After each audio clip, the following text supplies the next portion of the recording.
Hello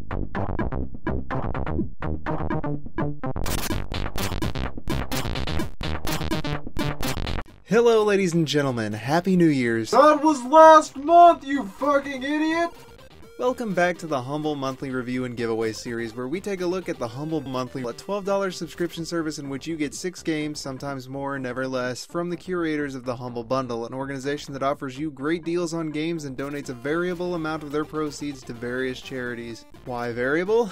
Because they let you set the price of their other bundle and distribute the payment based on your wishes to the developers of the games, the Humble Bundle itself, and the charity that they've chosen for that particular bundle. Today, even though it's February, we're going to be taking a look at the January 2016 bundle game by game and examining what they are, how fun they are, and how well each of them contributes to the bundle as a whole so that we can answer the most important question of all, which is it worth my money?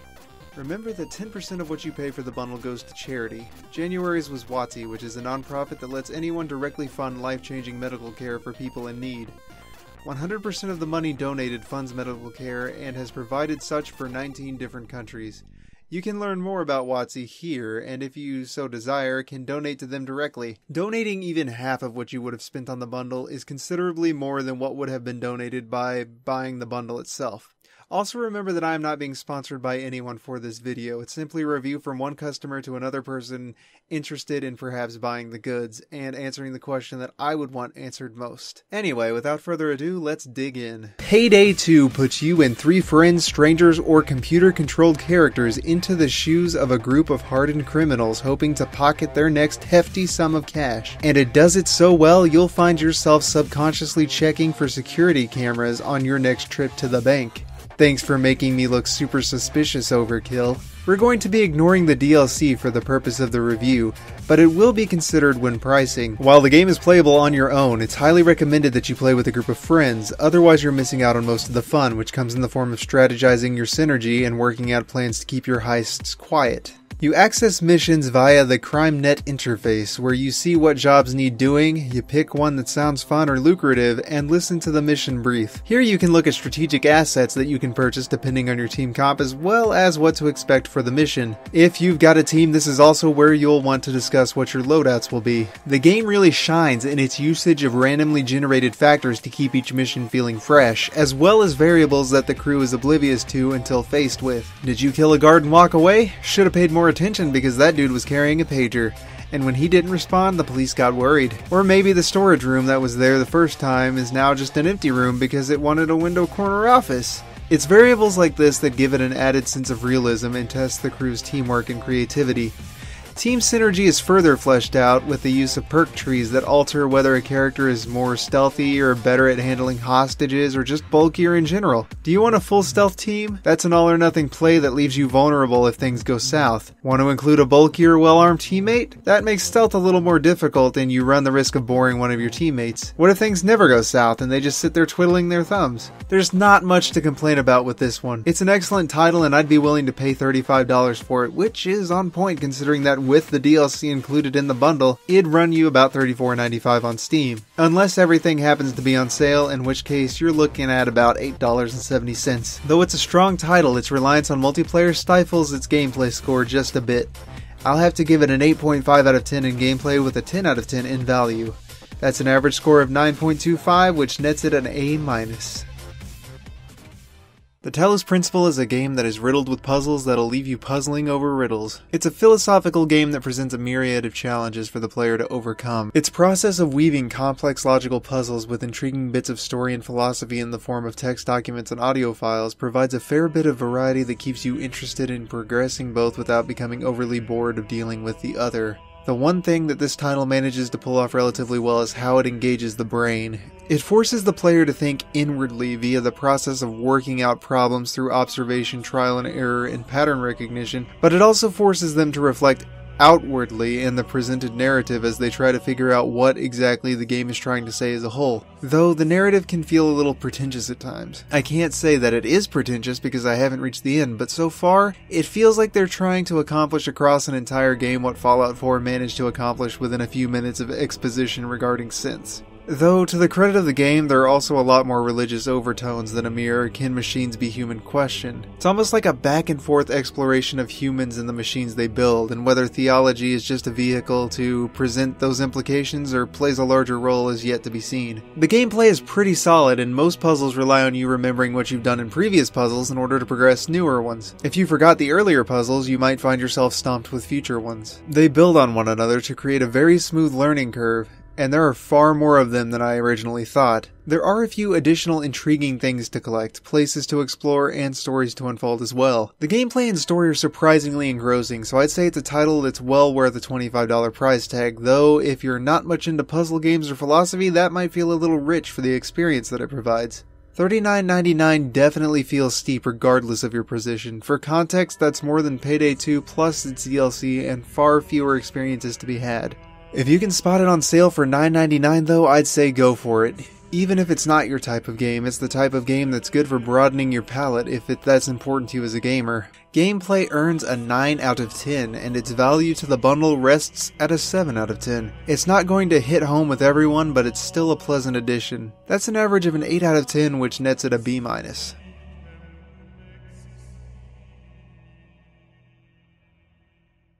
The Master Plan is a real-time strategy set in the 1970s. You take on the role of a man who turns to a life of crime after an economic collapse, only to meet his near demise when Nixon starts a war on drugs. Unfortunately for them, you survive and start scraping a team and money together for the biggest job yet, Fort Knox. And unfortunately for us, that means we get to play this game. Maybe it's just me and my horrible intuition when it comes to even the mildest forms of micromanagement, but this game feels incredibly clunky and counterintuitive. I only ever got up to controlling 2 people at a time, which I suppose isn't very far, and I was already tripping over myself to do even the simplest things. You have to left-click single units and then right-click to move them or have them interact with anything, or you can right-click them and fuck around in their inventory, which is a whole different mess altogether. There doesn't seem to be any organization other than the order in which you pick things up, and I'm not sure that even if there was, it'd be any more useful. They have a slow motion mechanic that makes this navigation slightly easier, but it doesn't help in making it feel any less complicated to perform even the simplest tasks. I honestly feel as if they should have eliminated the middleman altogether and made it perhaps a turn-based strategy where the space button allowed time to pass instead of stopping it from passing. Currently, the AI acts too unpredictably, and holding people hostage and keeping everyone under wraps is infinitely harder than it probably should be on easy levels. The worst part is, I'm not sure whether adding up to 4 more comrades would make it any easier or harder. I don't want to completely shit all over this game because it seems like a legitimately good idea underneath all of its flaws. The execution just leaves me wanting something a little more streamlined and accessible. Absolutely nothing in this game makes sense to me, and the fact that it's so easy to make inventory-based mistakes makes it unbelievably infuriating to give the chance it probably deserves. Ultimately, I'd say the game is only worth $5. The $20 on the Steam store seems horribly overpriced, but keep in mind that I didn't make it very far into the story. Stomaching any more than the 3 or 4 levels I made it through would have been a test of endurance that I didn't want. If you still want to give the game a shot, definitely wait for it to go on sale for $4.99. The horrendous execution of gameplay brings this title's score down to a 3 out of 10, and with negative experiences that come with it, a 4 out of 10 in value. That's an average of a 3.5 or an F.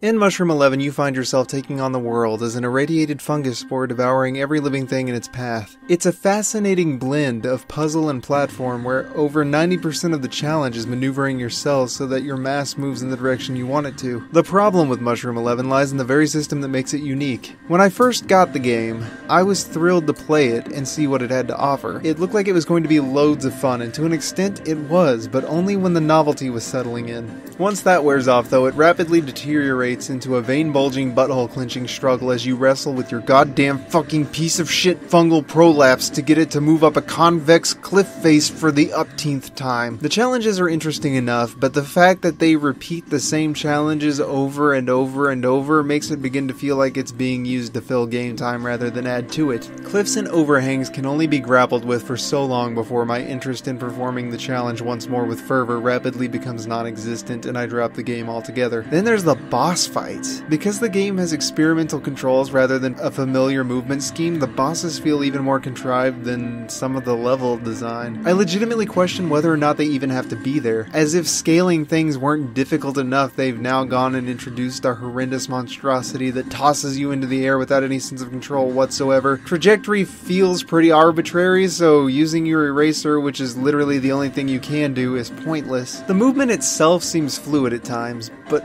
at many other points it seems to make no sense. Since you don't decide where the new blobs spawn after you erase them, sculpting your fungal abomination into the shape it needs to be is more about luck than it is actual skill, which is sort of where the whole puzzle thing falls apart. If it's not about figuring it out, and it doesn't have the fidelity to be about skill, what is it beyond rage-inducing luck? It looks amazing and it sounds great, but it still managed to sap the fun out of fungi. It's a game that both let me down and made me feel like I was wasting my time, which is sad because it introduces some potentially interesting mechanics. I'd say it's worth around $8 personally, and you can get it on Steam for $14.99 or $10.04 if it's on sale, which doesn't feel worth it for the experience that I had. On the merit of gameplay, I score this one at a 6 out of 10 with a 5 out of 10 in value. With an average of 5.5, it scores an F overall. Grim Fandango is a whimsically animated point-and-click adventure game with an engaging narrative, fantastic voice acting, and moderately intelligent sense of humor. You play as the Grim Reaper, You play as a Grim Reaper. His name is Manny. Due to, presumably, a sin he committed while alive, Manuel Calavera was not allowed to leave the land of the dead as many souls do. Instead, he was conscripted as an agent of the Department of Dead, which essentially makes him a travel agent. His job is reaping the souls of the departed and setting them up with a mode of transportation to get them to their final resting place. Unfortunately for him, his boss sends all of the lucrative clients to his rival, leaving Manny stuck working off his debt in the Department of the Dead. Frustrated, he attempts to steal a client from Domino Hurley, the top salesman in the department, and what he discovers not only lands him in trouble with the organization, but sets him on a journey to uncover and reveal what insidious happenings are going on beneath the surface. Now, unfortunately, the gameplay for this one isn't really anything new. Point-and-click adventures all kind of play the same. You have an inventory that you use to collect items and solve various puzzles around the environment with. Some of the puzzles are clearer than others, leading to a bit of frustration from the player. It happens. I don't know enough of my point-and-click history to place Grim Fandango in the scheme of things, but I know that when it first released it was hailed as a classic, so I can't give it too much beef. But I do have one complaint: the use of space. Some areas were huge and yielded very little, if anything, in regards to items or clickable features. It served as nothing more than filler for time, and when you have to traverse the same open area over and over again, it gets a little frustrating. Or when the camera's locked in place and Manny blocks something you'd like to interact with, so you have to jimmy him around. Anyway, what's most important in titles like this one is the story, and that's what Grim Fandango does the best. Its characters are memorable, the arc keeps you invested in progressing, and its jokes are on point. Not to mention the cutscenes are all entertaining and the voices are perfectly cast. If you're looking for a solid mystery that doesn't take itself too seriously, this is the place you'd want to be looking. It's one of the only point-and-clicks I'd suggest to everyone. I'd be willing to spend $25 on this game, even though it's relatively dated compared to some of the newer titles at almost 18 years old if we ignore the remastered release date. It is a classic and a value at any price below $20. You can get it normally at $14.99, which is already a winner, or you can find it on sale for $2.99. If you ever see it that low, there's absolutely no excuse not to have it. I'm going to rate the gameplay as a joint of narrative and actual mechanics and give it an 8 out of 10. That's the average of 6 out of 10 for mechanics and 10 out of 10 for story. Value gets a 10 out of 10 with an overall score of 9 out of 10. That's an A-, folks. Spelunky is a game worth looking into if you enjoy a good platformer and a considerable challenge. It's a quirky little indie game that combines your typical platforming mechanics with tough, roguelike elements to ensure that you're pulling your hair out and screaming obscenities you weren't aware were possible. Despite its fun-loving, cutesy exterior, this title isn't for those who can't appreciate an unforgiving experience that punishes you for even the slightest oversight. There's an interesting dynamic in play in that there's a time limit on how long you can spend in a stage before a specter shows up and ruins your day with an insta-death. However, you're incentivized to stick around and explore the level in hopes of attaining items, money, and more hit points. Speaking of hit points, you start with 4. The only way to increase them over the course of your playthrough is to save the damsels, which will increase your hit points by 1. That means if you take more than 1 hit point of damage in a single level, your net gain is still going to be in the negatives. Hunting down that extra point may not be worth it if you take a couple of hits trying to get to the exit. And there are a lot of ways to lose your hit points. Traps, enemies, long falls, and your bombs are just a few. God help you if you accidentally piss off one of the shopkeepers. Honestly, one wrong move at any given second and you'll find yourself with far fewer hit points than you'd anticipated. Even when you come up with a plan of action, one slip of the thumb can send you falling to your doom. One overlooked block could halve your health. One leap without looking could land you directly on top of a spike pit. And once you die, you start over from the beginning in another randomly generated cave with all of the useful items you may have collected gone. Despite its solid mechanics, I sometimes feel like the system is too rigidly against my success. The controls feel a little difficult to get the hang of regardless of whether you're playing with a keyboard or a controller, and because of how the animations play out on screen, it feels like your only forms of defense are ineffective against most of the enemies. I can appreciate the difficulty of the game, but it's not something I would find myself playing very often, and after the review, I'm not sure I'd pick it up again of my own volition. So I can't really say I'd spend more than $5 on it. The store price is $14.99, which is too much money to sacrifice my sanity for. $2.99 feels like a fair price supposing you spot it on sale. Strict but fair game mechanics earn this one an 8 out of 10 in gameplay, and as far as the bundle's concerned, it earns a 7 out of 10 in value. At an average of 7.5 out of 10, its final grade is a C. A Fistful of Gun. Man, this one's gonna be a little hard to place. It's interesting. Alright, so it seems to be a top-down action shooter at first glance, but once you actually get into that, it's something more. The actual story mode of the game seems to borrow some elements from the roguelike genre in that the maps are procedurally generated with random events, shops, and happenings. And once your lives, which for all intents and purposes are hit points, are spent, you lose your progress and start from square one. Gameplay varies wildly from one character to the next, and it's got quite a roster of characters to choose from for a game of this genre. Normally you might expect a couple of generic stand-ins that all pretty much do the same thing, but this one is weird. One guy, for instance, uses a shotgun in which you have to reload each barrel individually and fire them separately. Then there's another joker who fires a revolver and you have to reload all of your bullets manually before firing again. There's a sniper that fires one bullet and you have to manually reload after every shot. And there's the guy with a bow and arrow that can only fire in the cardinal directions with power based on how long you hold it. There's this.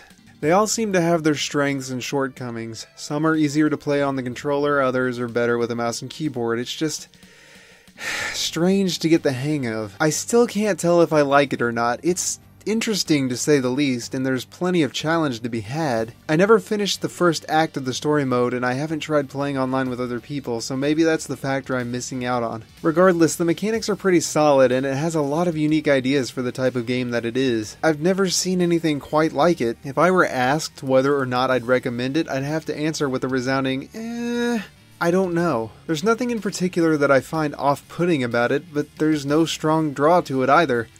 Not for me, at least. Maybe I'm conflicted because I really like some of the ideas that they presented, but I kind of had to jump around from implementation to implementation so much for the purposes of review footage that I didn't really get used to playing with one of them at all. So it was kind of a jarring experience every time I played someone different. This is the kind of game I wouldn't grab if I had seen it in the store for more than $5, so $12.99 is a bit much for me. If I had seen it on sale for $4.93, I might have given it a shot, supposing there was nothing else I want at the time. Gameplay scores an 8 out of 10 for its ingenuity, but value takes a hit for me due to the ambiguous impression it left me with after experiencing it, so I'd give it a 6 out of 10 for that. Overall, that's a 7 out of 10 average, which gives it a final grade of a C. So, in recap, I valued the games in the bundle at about $108 total. In Steam, the games would have cost $152.89, or on sale everything would have cost me $44.63. By buying the bundle, I paid $12, so even though I wasn't personally impressed with all of the titles in the bundle, I am still pleased with this transaction and feel that it was in fact worth my money. The average gameplay score was 7.21, or a C-, with 5 of the 7 games scoring higher than that. The average value was 7, or a C-, with 4 of 7 games scoring higher than that. The average score, and thus the bundle score, is a 7.11 out of 10, or a C-, with 4 of the 7 games again scoring higher. This fits pretty well with my overall impression, which is that the January bundle was relatively average. Unlike the previous bundle though, it wasn't average because most of the games were bland. This one just happened to have a more strongly polarized group of games, considering that the majority were above average, and it was kind of held back by 2 relatively mediocre titles. Notably in bundle news this month was their decision to completely sever the ties between months. No longer will you get the early title that kind of plays an intermediary role between this month and next month without paying. So now you've got to pay your $12 early if you want an early taste of the upcoming month. Which sounds bad at first, but they were smart enough to give us an extra game to keep the balance at 6 games per bundle. This is a good move because it not only makes their system look less confusing, but also more honest. It's also good news for me because their model now aligns with how I've been presenting it all along. Remember how I said Payday II was part of this month because that's what they were using to entice new customers to sign up for January even though they claim it's a title from December? Feel free to pat me on the back for being observant. And now for the fun part, the giveaway. This time the games up for grabs are Payday II, the Telus Principle, Spelunky, and one game of your choosing reviewed in this video. All you have to do to enter is leave a comment down below. I suggest telling me what you think about some of the changes I've made since the last video. I tried including more information about the games this time around, for instance. Did you think that the little info animations were helpful, or did you think that they were too much for the reviews? Let me know. And of course, be sure to read the description for official rules for the giveaway. Thank you guys so much for watching. I hope you liked it. If so, be sure to share it with a friend or two so they can take a shot at winning one of these bundle giveaway doohickeys. Tune in next time where we finally tackle the February bundle, where we'll be taking a look at a few games including Alien Isolation's title screen. What, you want me to play that game? That's a spooky game. It looks like they'll have a couple of extra bits for me to look into too, so it'll be fun. Until then, remember that failure is not the worst case scenario, so glow on with your bad selves, and I will see you guys in the next episode, so stay awesome.